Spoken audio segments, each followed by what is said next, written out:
अस्सलाम वालेकुम students, welcome to easy maths. आज हम एक्सरसाइज 2.3 का आर्टिकल नंबर 2.3.1 का पार्ट नंबर बी डिस्कस करने जा रहे हैं।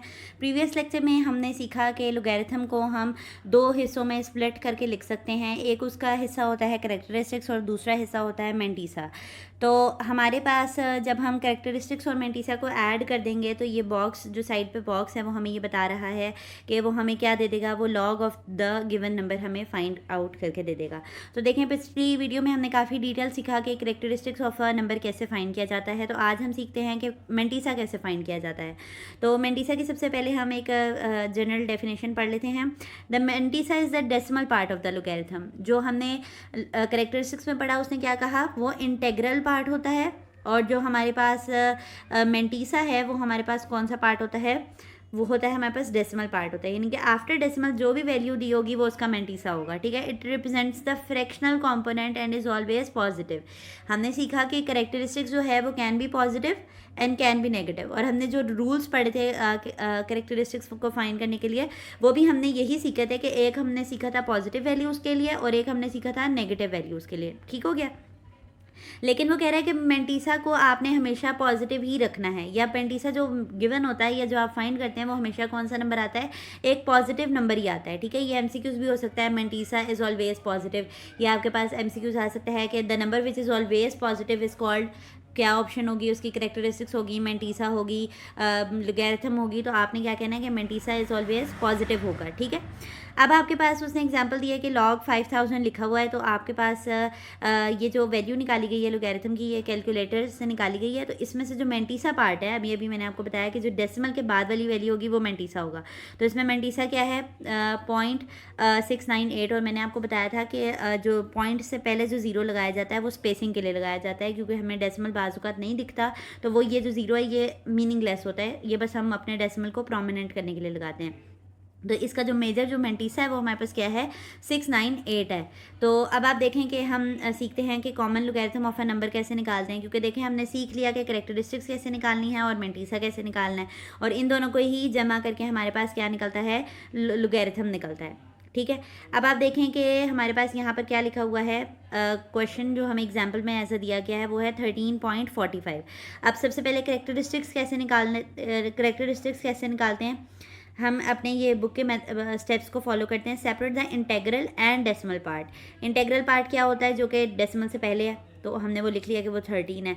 जो डेसिमल के बाद है उसको हम डेसिमल पार्ट कहते हैं, और वो हमारे पास क्या है, 45 है। ठीक है, अब कैरेक्टरिस्टिक्स निकालने का तरीका हमने साइंटिफिक नोटेशन से सीखा था कि अगर हमने, अब आप देखें ना यहाँ पर 13.5 है, तो 13.5 में डेसिमल जो सही जगह होना चाहिए था वो होना चाहिए था 1 और 3 के दरमियान में। ये हमने रूल सीखा था साइंटिफिक नोटेशन के क्वेश्चंस में कि जो डेसिमल है उसे कहाँ मौजूद होना चाहिए, कि उससे पहले एक नंबर हो और वो नंबर 0 के अलावा कोई भी नंबर हो। तो यहाँ पे देखें 1 है तो यहाँ पर होना चाहिए। अब हमने कितनी वैल्यू जंप की है, 1 वैल्यू जंप की है।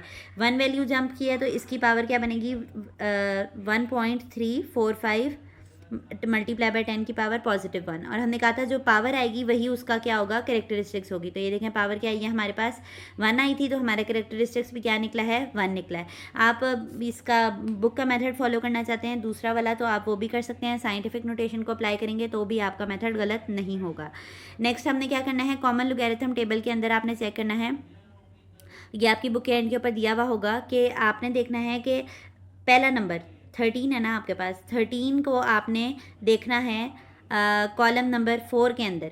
देखें 13 के अभी ये मैं आपको ना क्वेश्चंस के अंदर लोगैरिथम टेबल की मदद से सवाल हल करना सिखाऊंगी, तो ये आपको मज़ीद इलेबोरेट होगा कि हमारे पास ये किस तरह कौन सी रो होगी और कौन सा कॉलम होगा तो ये वैल्यू निकलती होगी। ठीक है, तो हमने 13 यानी आप बस मेथड ये याद रखें कि पहली दो वैल्यूज़ को पकड़ना है आपने लोगैरिथम टेबल में, उससे अगली वाली वैल्यू पे देखना है। यानी पहले दो नंबर 13 थे और 4 पे देखना है, तो 4 पे क्या वैल्यू आ रही है इसकी, 1271 आ रही है।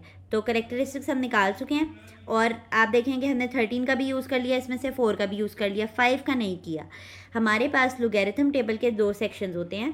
एक हमारे पास सेक्शन होता है सिंपल रोज़ होती हैं जिसके अंदर हमारे पास वैल्यूज़ लिखी होती हैं। एक हमारे पास होता है डिफरेंस का टेबल। ठीक है, तो जो लास्ट वैल्यू होती है ना वो हमें डिफरेंस के टेबल में देखनी होती है। यानी 4 के बाद अब आपने 4 की ही लाइन में चलते जाना है, और 5 पे जब आप देखेंगे तो वो आपको डिफरेंस की वैल्यू होगी और वो आप मेंटीसा के पार्ट में ऐड करते हैं। आगे हम देखते हैं। ये अभी आपको ना ऑरली ये बात नहीं शायद समझ आ रही होगी। ये देखें यहाँ पर बना हुआ भी है। हमने क्या लिया, 13 नंबर लिया। ये देखें 13 टेबल के अंदर नंबर लिया और इसको कॉलम में से कौन सी वैल्यू पे देखा है, हमने 4 पे देखा है। तो ये हमारे पास क्या निकला है, 1271। अब सवाल अभी चल ही रहा है क्योंकि 5 हमने अभी तक यूज़ नहीं किया है। ये 5 अभी तक हमने यूज़ नहीं किया है। इसे हमने कौन से टेबल में देखना है, मीन डिफरेंस के टेबल में देखना है। इसी रो में आगे चलते गए तो 5 हम पे हमारे पास क्या वैल्यू आई है, 16 आया है। डन हो गया। तो अब आप देखें हम यहाँ पर क्या करेंगे, हमारे पास 1271 आया था पहले और जो मीन डिफरेंस की वैल्यू थी वो 16 थी और मैंने आपको बताया मेंटीसा इन दोनों को ऐड करके आता है। तो वो क्या आ गया, 1287। तो mantissa of this number is 0.1287। और लास्ट में हमने अभी पिछले बॉक्स में सीखा था कि दोनों को ऐड कर देते हैं, किस किस को, कैरेक्टरिस्टिक्स को और मेंटीसा को क्या कर देते हैं, ऐड कर देते हैं। तो हमारे पास क्या निकल आता है, लोगैरिथम ऑफ दैट नंबर। और ये हमारे पास देखें 1 हमारे पास कैरेक्टरिस्टिक्स थी और ये हमारे पास मेंटीसा था। तो 1 + 0.1287 को कैलकुलेट करेंगे तो हमारे पास आंसर क्या निकल आएगा, 1.1287।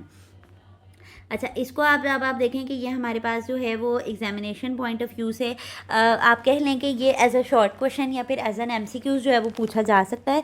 वैसे हमने आज अपनी जो है वो हमारे पास जो हमने मेथड सीख रखा है लोगैरिथम फाइंड करने का, वो हमने सीख रखा है कैलकुलेटर के ऊपर, क्योंकि अब एडवांस दौर है और आज के ज़माने में हम इतने मुश्किल अप्रोच को इस्तेमाल नहीं करते कि पहले हम लोगैरिथम टेबल ओपन करें और उसमें से इस तरह से, ये अब very long and tough procedure है। अक्सर इतने बारीक टेबल में से वैल्यूज़ देखने में भी गलती हो जाती है। तो हमने जो मेजर अपने सवालों में इस्तेमाल करना है मेथड, वो हम कैलकुलेटर बेस ही यूज़ करेंगे। पर क्योंकि 2.3 के अंदर वो हमें रिस्ट्रिक्ट कर रहा है, बाउंड कर रहा है कि आपने जो वैल्यूज़ हैं या जो आपने जो कॉमन लोगैरिथम की जो कैलकुलेशन करनी है वो with the help of characteristics और मेंटीसा करनी है। तो उसके लिए सीखना बहुत ज़रूरी था और for the sake of knowledge भी, कि आपको नॉलेज होना चाहिए कि कैलकुलेटर के अलावा कौन सा मेथड है जिसमें हमने सीख रखा है कि कैरेक्टरिस्टिक्स और मेंटीसा से भी हम लॉग कैलकुलेट कर सकते हैं। तो ये for the sake of knowledge भी अच्छा था और for the board point of view भी आपने ये सीख लिया कि कैसे सवाल को हल करना है with the help of characteristics and mantissa. अगर आपको हमारा वे ऑफ टीचिंग ईजी लगता है तो हमारी वीडियोज़ को लाइक कर दिया करें और चैनल को सब्सक्राइब कर दें ताकि हर नए आने वाली वीडियो आप तक आती रहे। अल्लाह हाफ़िज़।